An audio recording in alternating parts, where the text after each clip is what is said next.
Hello and welcome to Spectrum News Within the Week. I am Rachel David White, coming to you live from Uyo, the capital city of Akwa Ibom State. Let's take a look at the headlines.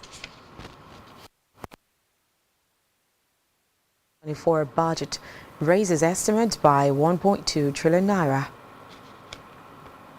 Akwa Ibom State Government and Naval Shipyard Limited signs agreement for construction of 24-meter-mile steel passenger/cruise ferry boat.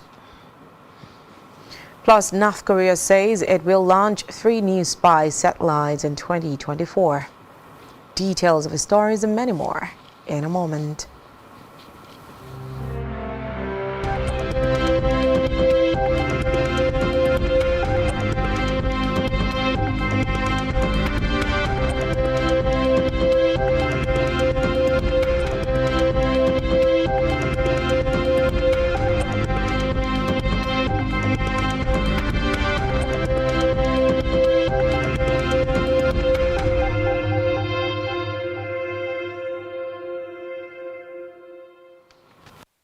First, in the news within the week is that the federal government has received a $2.25 billion foreign exchange FX support facility from the African Import-Export Bank.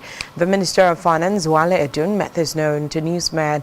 He said it is the first tranche of the $3.3 billion facility from the bank, noting that the loan was aimed at solving the acute forex shortage that has hampered the economy. Reports say the balance of $1.05 billion will be received in the first week of January. Edun stated that work has commenced for solutions to Nigeria's economic challenges. Meanwhile, during the week announced the commencement of applications for teaching positions under its Build-a-thon initiative program. According to the Minister of Communications, Innovation and Digital Economy, Bosun Tijani, the program, which was launched earlier in December, will promote early technology adoption among senior secondary students. The program will run for 4 days in January 2024, and it is expected to have 1,500 students from 150 schools in 3 locations: Owerri, Maiduguri and Abeokuta. The ministry also announced a call for applications from prospective teachers, adding that the overall goal of the program includes showcasing innovative projects, recognizing achievement, fostering future collaborations, inspiring future leaders, and promoting lifelong learning.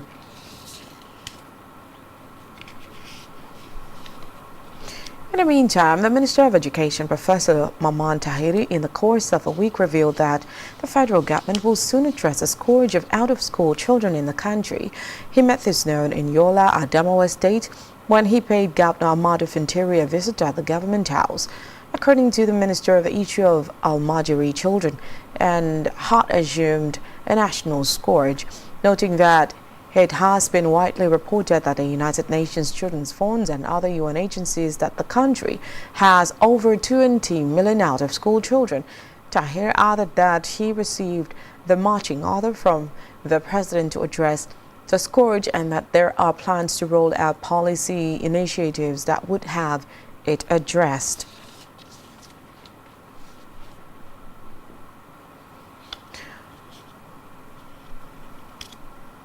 Also, the Minister of Humanitarian Affairs and Poverty Alleviation, Dr. Betta Edu, within the week announced the federal government's plan to build low-cost shelters for the poor, internally displaced persons, IDPs, and refugees across the country. It also disclosed that the project is in line with President Bola Tinubu's commitment to provide dignified shelters for the poor, internally displaced persons, and refugees in the country, as a way of addressing multidimensional poverty. This was contained in a statement signed by the Deputy Director of Information in Ministry, Rhoda Elia, following the Minister's inspection of prototype shelters of 2 sample houses at Itu Village in Abuja. According to the statement, Edu said the government hoped to achieve the project in record time to address the needs of IDPs in different parts of Nigeria and provide a befitting shelter they could call home, while noting the burning of an IDP camp in Borno State and in Benue State, where millions were without shelter due to the farmers' headers clash. Meanwhile, the federal government within the week also released a list for more motor packs where Nigerians can enjoy a 50% rebate on transport fares for return trips during the festive season. The senior special assistant to the president on media and publicity, Temitope Ajayi, made the announcement on his X handle.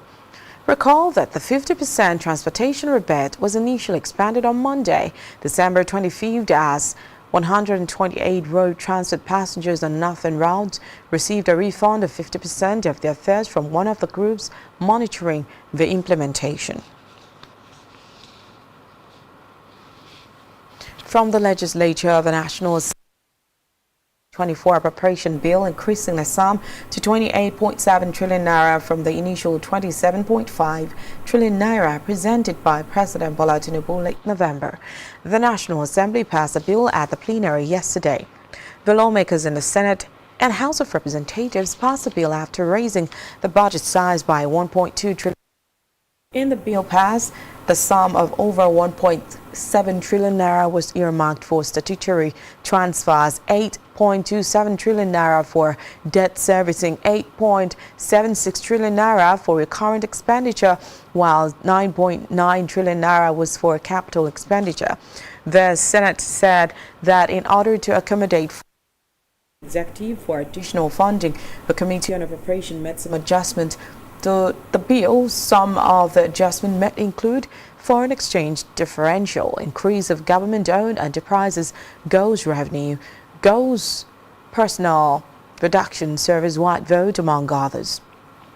Recall that President Bola Tinubu presented the 2024 budget estimate of 27.5 trillion naira to the National Assembly, christened the budget of renewed hope. The president said it would ensure microeconomic stability, poverty reduction, greater access to social security, among others. From the red chambers, the Senate has approved and confirmed scrutinization of the outstanding 7.3 trillion naira Ways and Means as requested by President Bola Tinubu. This was the Ways and Means provision allows the government to borrow from the central bank if it needs short-term or emergency finance to fund delayed government expected cash receipt or fiscal deficit. According to a letter to the Senate, the President stated that the scrutinization of the Ways and Means would lead to a realization of reduction of debt service cost. The letter noted that the interest rate for the securitized Ways and Means advances lowered at 9% per annum compared to MPR, which is plus 3%, adding that the request, which is not a new borrowing, is to extend payment and repayment periods of the existing loans. And now to the Green Chambers, where the Speaker of the House of Representatives, Tajuddin Abbas, says 962 bills have been introduced by lawmakers in the last 6 months. Abbas disclosed this during a special plenary session held to pass the 2024 budget.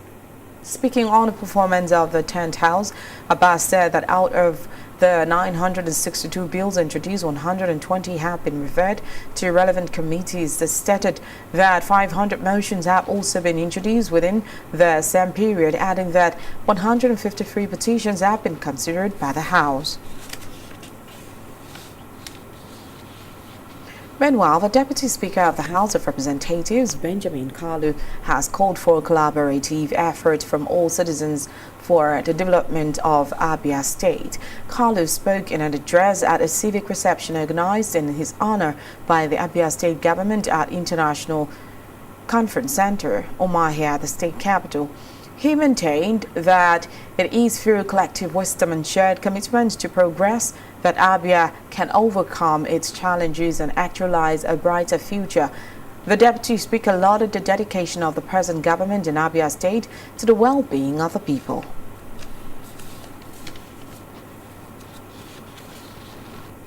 In the meantime, the House of Representatives has asked the Minister of Defense, Abubakar Badaru, to launch a military operation to attack banditry around Plateau, Gombe, and Bauchi State in the wake of the Christmas Eve massacre. The motion was sequel to a motion moved by former Deputy Speaker of the House of Representatives, Idris Wase. During plenary, it would be recalled that the Christmas Eve massacre resulted in the death of over 100 people in Plateau State. Moving the motion, Wase said the attacks happened in 12 villages in Bokkos local government, namely Ndun, Ngyong, Moffat, Makondari, Tamiso, Chiang, Tahore, Gawabra, Dares, Meanga, Dawat, and Butura Kampani. Meanwhile, the Minister of Defense, Mohammed Abubakar, has charged the newly decorated military generals to redouble their efforts to end all security threats in Nigeria. The minister said at fees in Abuja during the decoration ceremony of Air Force spokesperson Air Vice Marshal Edward Gapkut and 37 others newly promoted officers of air rank in the Nigerian Air Force. Badaro, who was represented by the Minister of the State Defense, Dr. Bello Matawale, also congratulated the newly decorated officers for their well-deserved promotions. According to him, promotion comes with great expectations and responsibilities. He therefore charged them not to lose sight of the ongoing fight against the robberies and banditry and all other forms of criminality. Away from that, the Economic and Financial Crimes Commission, EFCC, has invited the former Minister of Humanitarian Affairs, Disaster Management and Social Development, Sadia Umar Farouk, over an ongoing probe into 37.17 billion naira allegedly laundered under her watch through a contractor, James Okwete. The former minister has been asked to appear before interrogators at the EFCC headquarters, Jabi, Abuja, on Wednesday, January 3, 2024, to explain the alleged fraud. Recall that Umar Farouk had earlier denied knowledge of the contractor James Okwete, who is still being held by the Anti-Graft Agency. On electoral matters, the chairman of the Independent National Electoral Commission, INEC, Professor Mahmoud Yakubu, yesterday reflected on past collaborations between the electoral umpire and its Liberian counterpart. Yakubu spoke when he was honored by Liberian National Electoral Commission and EC, recalling INEC's Nigeria's assistance during Liberia's 2017 presidential election. He highlighted the joint effort of its experts from INEC and NEC Liberia in addressing stakeholders' concerns regarding the voters' register. The INEC chairman stressed the agency's technical support ahead of subsequent special elections, the 2020 referendum facilitated by the Economic Community of West African State, ECOWAS, and the implementation of the biometric register in the recent general election. Emphasizing the significance of the inter-EMB collaboration, Yakubu underscored the complexity of election management and urged prioritizing peer support amid limited resources and escalating election costs.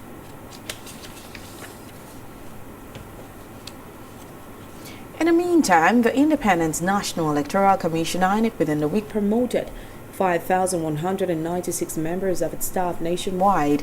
The Commission discloses in its daily bulletin issued by the Director of Publicity and Voter Education, Adenike Tadase, in Abuja. Tadase said the promotion came on the heels of the 2023 promotion examination and evaluation carried out by the Commission in furtherance to its commitment to the welfare and development of its staff. According to Tadase, a breakdown of a figure indicates that 55 deputy directors on grade level 16 were promoted to the rank of director on grade level 17, while 54 assistant directors on grade level 15 were promoted to deputy director cadre on grade level 16. She added that the Commission also promoted 338 officers on grade level 14 to assistant directors on grade level 15, while the bulk of the promotion affected 4,749 officers between grade level 7 and 13. Meanwhile, the Commission has asked 4 of its directors to go on retirement. On security, Nigeria's Security and Civil Defense Corps (NSCDC) during the week issued operational licenses to 93 private guard companies (PGCS) in 2023 with a view to strengthening national security. The NSCDC Commandant General CG Ahmed Aoudi said this during an interview with newsmen at the Corps' headquarters in Abuja.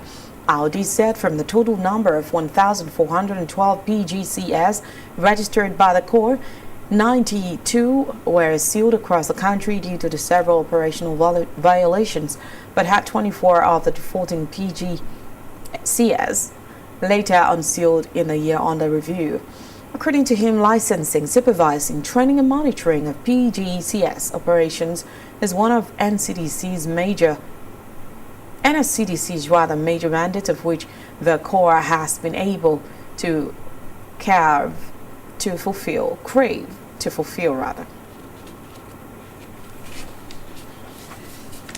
In a separate development, the former acting governor of Ondo State, Lucky Aiyedatiwa, in the course of a week was sworn in as the governor of the Sunshine State.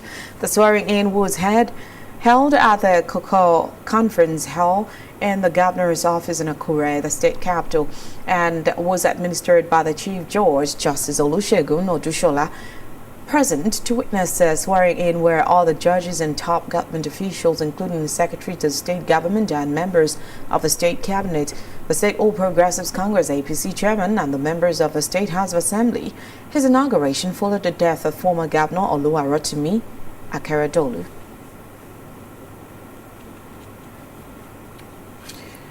Meanwhile, the Chief Press Secretary CPS, the former Ondo State Governor Rotimi Akeredolu, Richard Olatunde, within the week resigned from his position. Olatunde, in his resignation later obtained by newsmen, explained that his decision to resign was hinged on the untimely death of his principal Akeredolu. He described his late principal as one who was courageous, truthful, and honest. Olatunde pledged to continue to contribute to societal development, guided by the enduring principles instilled in him by his mentor, former Governor Akeredolu.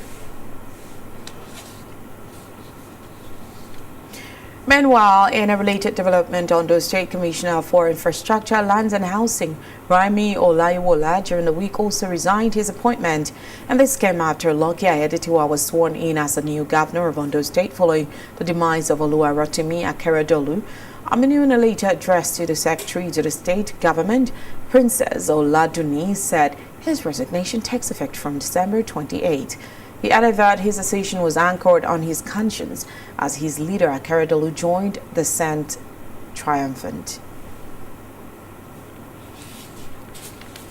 And back here, Akwa Ibom State Government and Naval Shipyard Limited, a subsidiary of the Nigerian Navy's shipbuilding and maintenance, in the course of a week signed an agreement for the construction of a 24-meter mild steel passenger and cruise ferry boat for marine transportation in and around the state. Speaking at a brief ceremony held at the Executive Council Chambers Government House, Uyo, the state governor, Pastor Omwana, expressed satisfaction with the Navy state government collaboration for security and reinvention of marine transportation in the state, describing the agreement for marine transport infrastructure as a good way to end the year. He welcomed the Chief of Naval Staff, Vice Admiral Emmanuel Ogala, to the state and pledged his administration's commitment to partnering with the Navy to further the aspirations of the Arise agenda. Explaining why the State Executive Council chose the Nigerian Navy for the deal, Governor Eno said besides the helpful synergy the government has enjoyed with the Navy, the deal was in line with the administration's reference to invest in the domestic economy and the hope that the Navy will ensure security for the ferry's operation given its stake. In his remarks, the Chief of Naval Staff, Vice Admiral Emmanuel Ogala, commended Governor Eno on his Arise agenda implementation, affirming that some programs captured in the agenda, especially in the area of security within the maritime environment, have begun to materialize.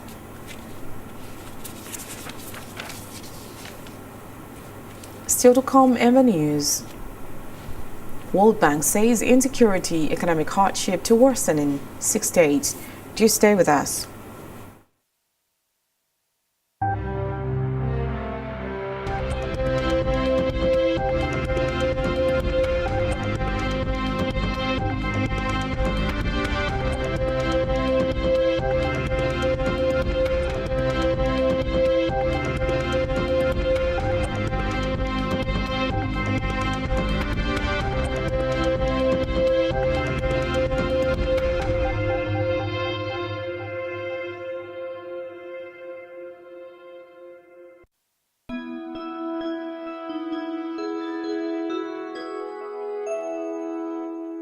Season's greetings from Spectrum TV.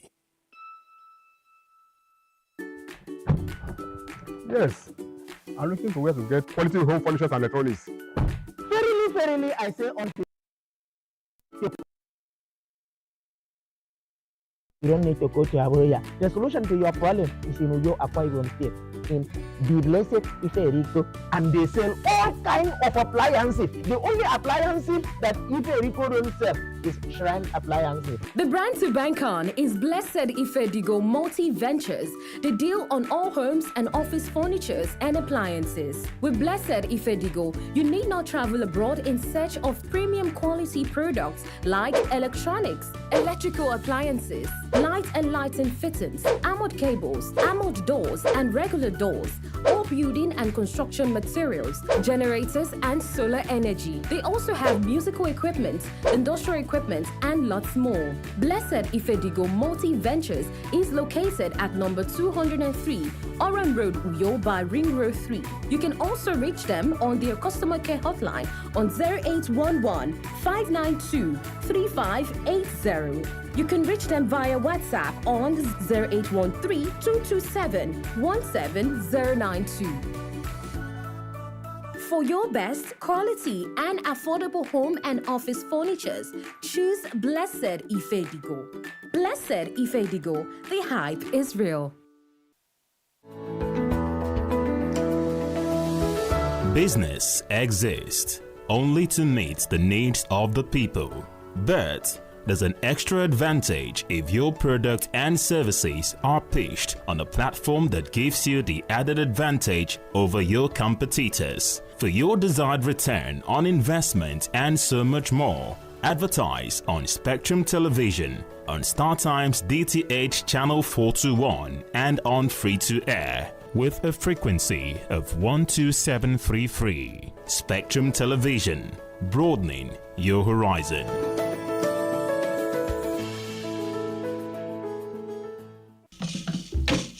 In the heart of the Niger Delta, where nature's bounty thrives, there lies an opportunity for growth and prosperity. Introducing Dimbarukas Limited, your trusted partner in palm tree cultivation. With our premium palm tree seedlings, you can be a part of a sustainable industry that offers so much more than just oil. Embrace the power of palm oil tree cultivation and unlock a world of possibilities. Join hands with us as we empower local communities and create a greener, more prosperous future. As the great poet once said, the palm tree stands tall, a symbol of strength and abundance. Dembarukas Limited, cultivating success, one palm tree at a time. Embrace the palm tree's gift and let nature nurture your dreams. To order your premium seedlings, call 0802 664 9683.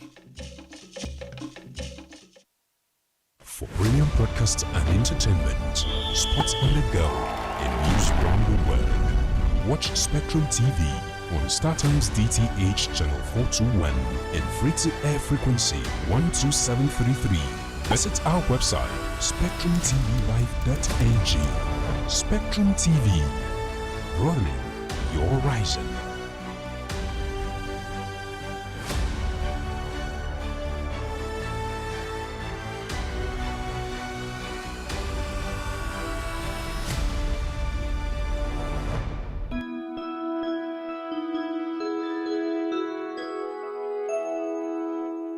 Season's greetings from Spectrum TV.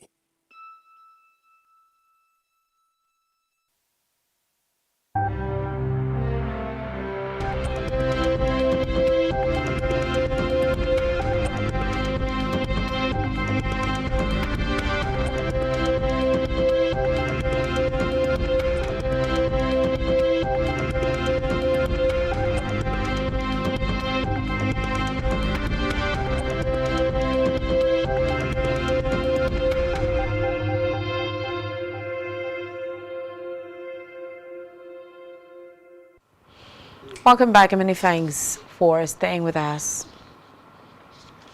And now to Africa, where a presidency of the Southern African nation within a week said the Zambian Foreign Ministry Stanley Kakubo has resigned amid suspicions surrounding a business deal with a Chinese businessman having taken office in September 2021. Kakubo declared his decision to step down in later, citing malicious allegations linked to a business transaction. The move followed the circulation of a viral video showing two individuals counting bundles of cash on a table. According to a report from the Chinese embassy in 2022, over $3 billion was invested by more than 600 Chinese companies in Zambia. Elsewhere, 79 people during the week reportedly filed their candidacy for the February 2024 presidential election in Senegal. Reports say the number of applications submitted to the Constitutional Council has not been made public, but explains that the Caisse de dépôt et consignations received 79 applications. The applications include those of who main favorites for the 25th February 2024 election. Amadou Ba, a member of the ruling coalition and Senegal's current prime minister, imprisoned opposition figure Ousmane Sonko, and former Dakar mayor Khalifa Sall, among others.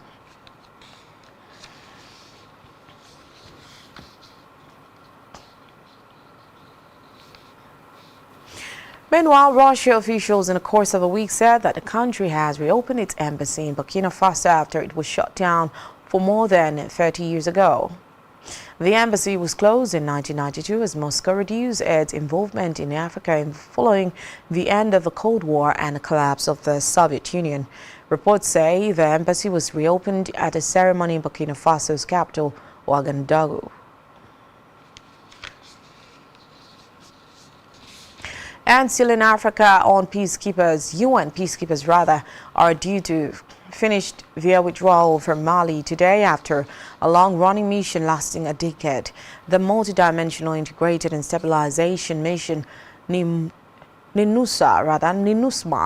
began in 2013 after an armed rebellion, but has been asked to leave by the country's ruling military government. The UN missions had said it did a lot but fell below expectations, adding that with some 310 peacekeepers killed, MINUSMA was the UN's second deadliest mission worldwide after Lebanon.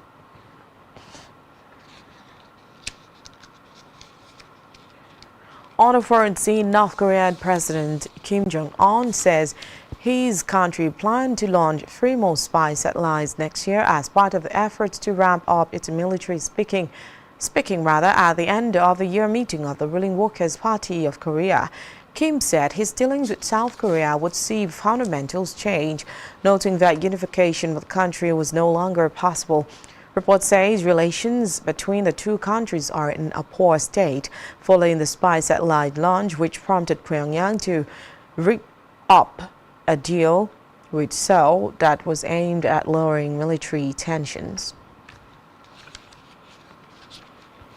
Elsewhere, Colorado Republicans within the week appealed to the U.S. Supreme Court after the state's top court ruled the former U.S. President Donald Trump was ineligible to run for president. In its appeal, the Colorado Republican Party's legal team accused the state Supreme Court of fundamentally changing the course of American democracy. They noted that the decision would distort the 2024 presidential election and would mar courts henceforth in political controversies over nebulous accusations of insurrection. Reports say Colorado is the only U.S. state to strike Trump from the ballot under a U.S. constitutional clause called the 14th Amendment, prohibiting anyone engaging in insurrection or rebellion from holding public office. Recall that last week the former president was disqualified from running in the state for his alleged role in the January 6, 2021 attack on the U.S. Capitol.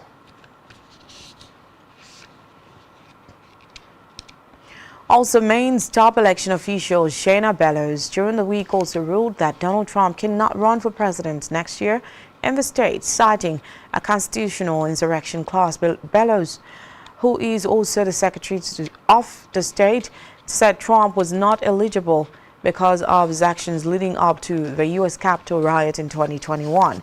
Reports say Maine now joins Colorado as the two states to ban Trump from the ballot. According to reports, the decision increased pressure on the Supreme Court to weigh in.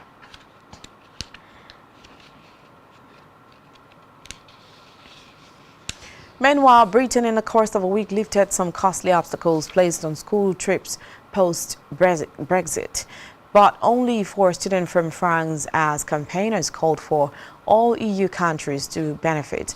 The decision follows talks earlier this year over the issue between Prime Minister Rishi Sunak and French President Emmanuel Macron. French and EU nationals at schools in France who cross the Channel for a language learning holiday will now need to carry only a simple identity card, as was the case before the UK formally departed the European Union in 2021. While non-EU nationals attending French schools will still need a passport to enter the UK on a language learning holiday, as London Air scrapped the need for them to have a visa costing £115.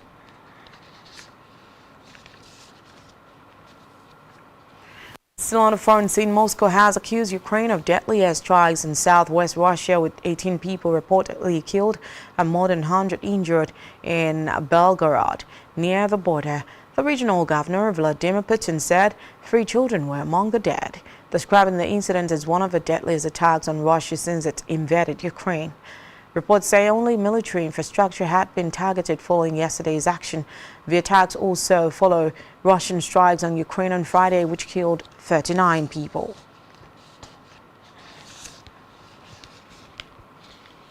On our business news, the chairman of the Presidential Committee on Fiscal Policy and Tax Reforms, Daiwo Oyedele, within the week said that Nigeria can easily earn 10 trillion naira annually through efficient management of its non-oil asset. Oyedele stated fees in Lagos at a stakeholders forum organized by the Harvard Business School Association of Nigeria. He emphasized that the country's non-oil asset, estimated to be worth between 80 trillion naira and 100 trillion naira, have not received adequate attention and are being mismanaged. The chairman highlighted the need for improved asset management and the potential benefit of selling underperforming assets to generate liquidity and stimulate economic growth.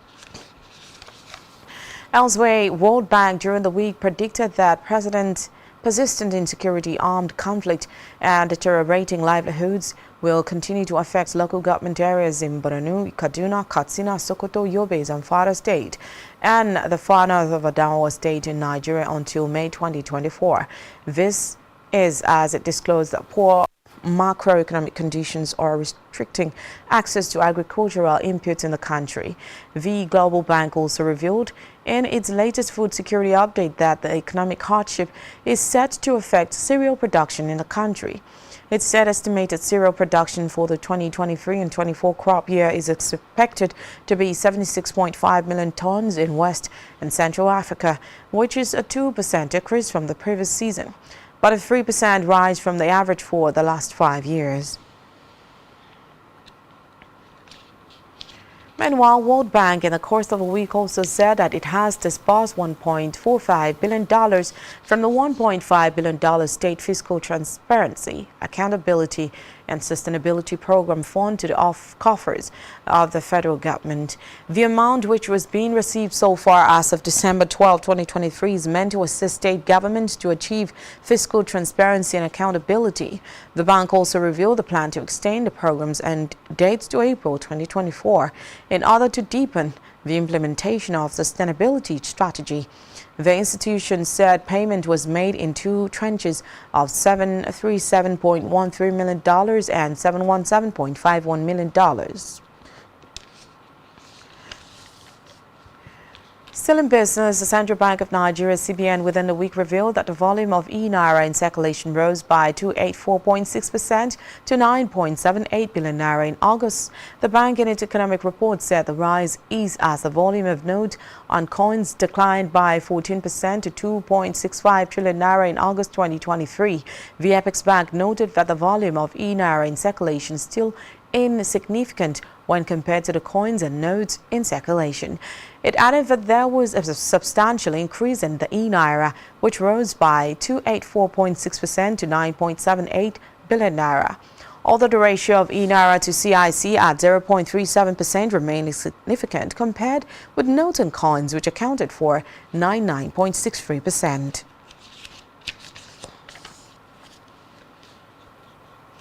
Still to come, News, Man City beats Bleds to close gap at Liverpool in Premier League. Just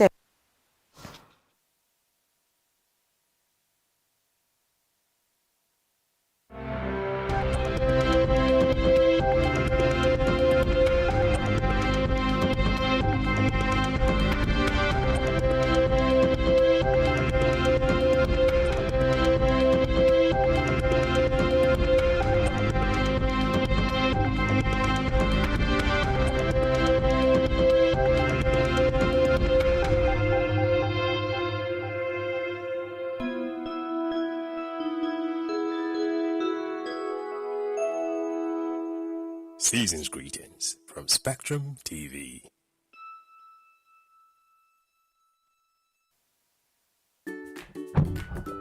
Yes, I'm looking for where to get quality home furniture and electronics.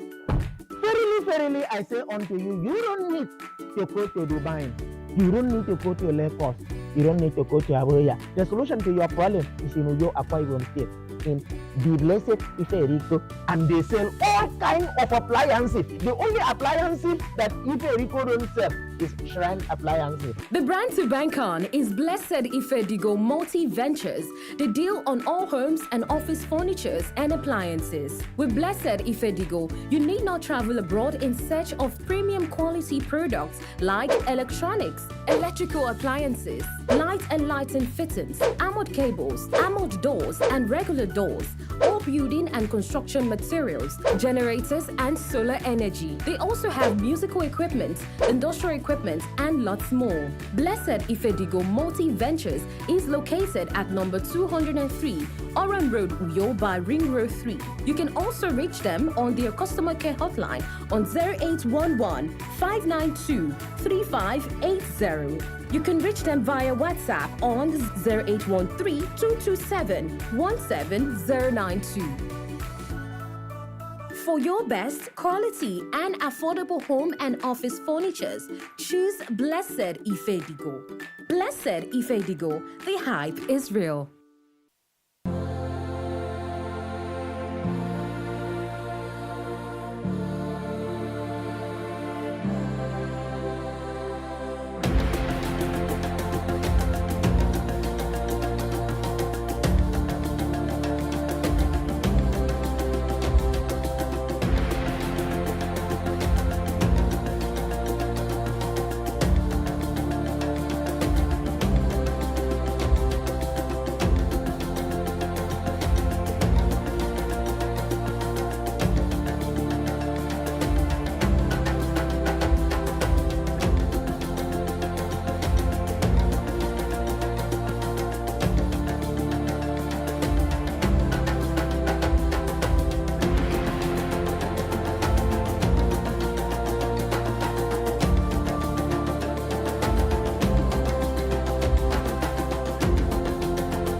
In the heart of the Niger Delta, where nature's bounty thrives, there lies an opportunity for growth and prosperity.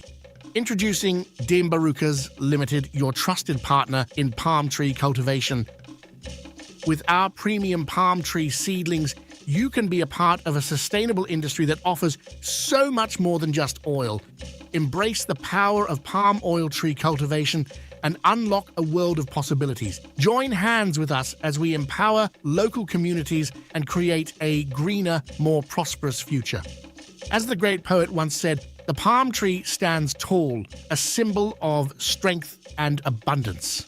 Barukas Limited, cultivating success, one palm tree at a time. Embrace the palm tree's gift and let nature nurture your dreams. To order your premium seedlings, call 0802 664 9683.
Business exists only to meet the needs of the people, but there's an extra advantage if your product and services are pitched on a platform that gives you the added advantage over your competitors. For your desired return on investment and so much more, advertise on Spectrum Television, on StarTimes DTH Channel 421 and on free-to-air with a frequency of 12733. Spectrum Television, broadening your horizon.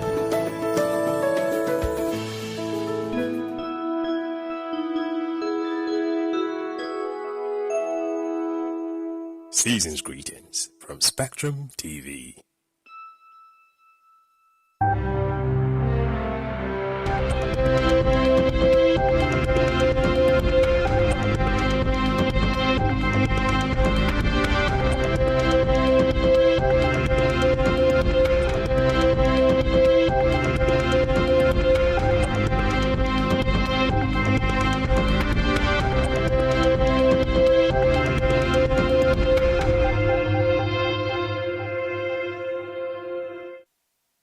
Welcome back and many thanks for staying with us. In health experts and stakeholders in the pharmaceutical sector have canvassed for a reduction in drug prices in the coming year and the elimination of the open market. They said this would be dependent on the stability of the naira and the availability of forex for manufacturers. Reports say this year, 2023, witnessed several pharmaceutical crises that included the exit of pharmaceutical companies, scarcity and rise in the prices of drugs nationwide, challenges with fake drugs and a mass exodus of pharmacists.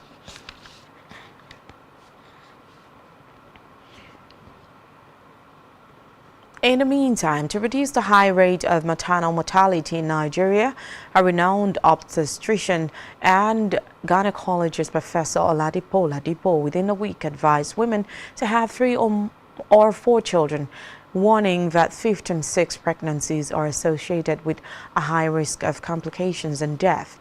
Oladipo said 25% of Nigerian pregnant women are at high risk of complications owing to too many pregnancies. The fertility expert who spoke with newsmen said too many pregnancies, that is having more than 4 children, is associated with a high risk of death.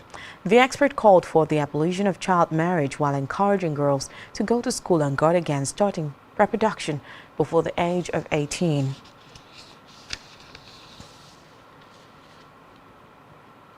And still in health, a pediatric pulmonologist at the University of Ibadan, Professor Adegoke Falade, during a week reiterated the importance of exclusive breastfeeding for infants as part of the treatment for cold.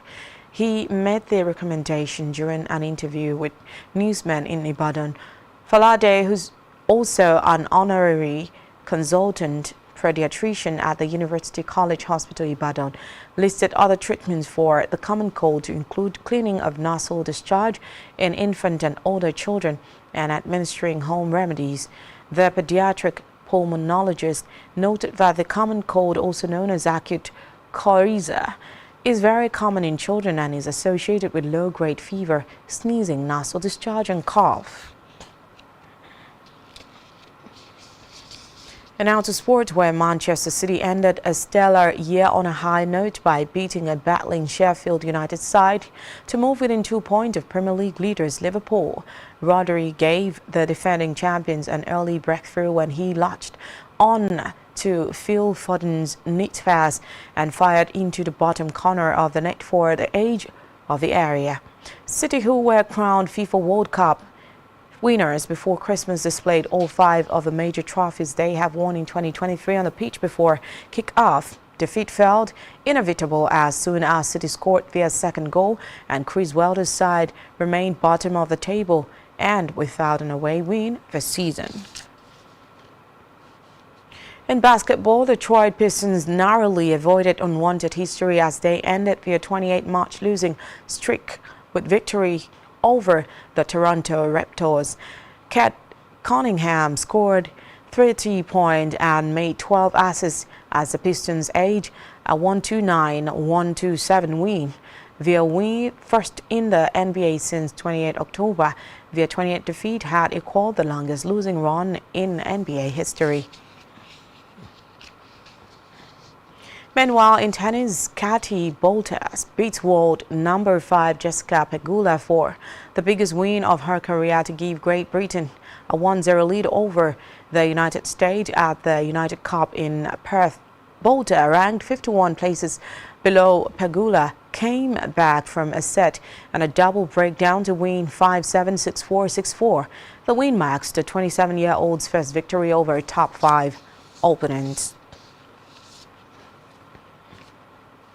On our entertainment news, former American President Barack Obama has included 4 Nigerian songs in his favorite music of 2023 list.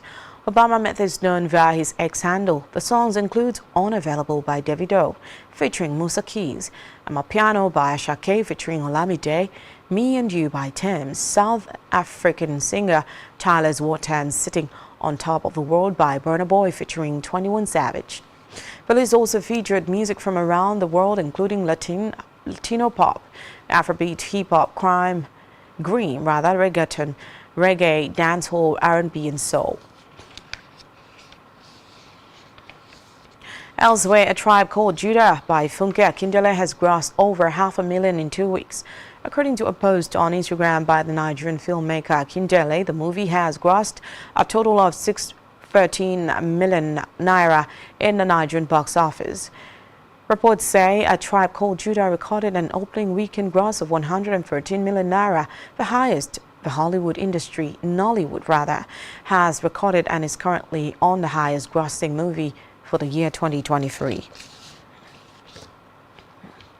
And still on entertainment, British actor Tom Wilkinson, known for films like The Full Monty, Shakespeare in Love, and The Best Exotic Marigold Hotel, has reportedly died at the age of 75.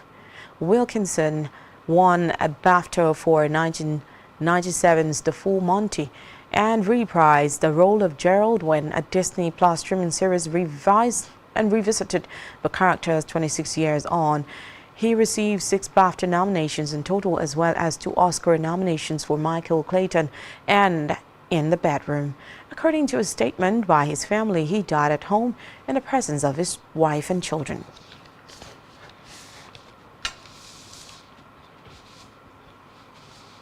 And that's all we have for you at this time. Don't forget to follow us on social media and subscribe to our YouTube channel, all of which you can find on our website, spectrumtvlive.ng.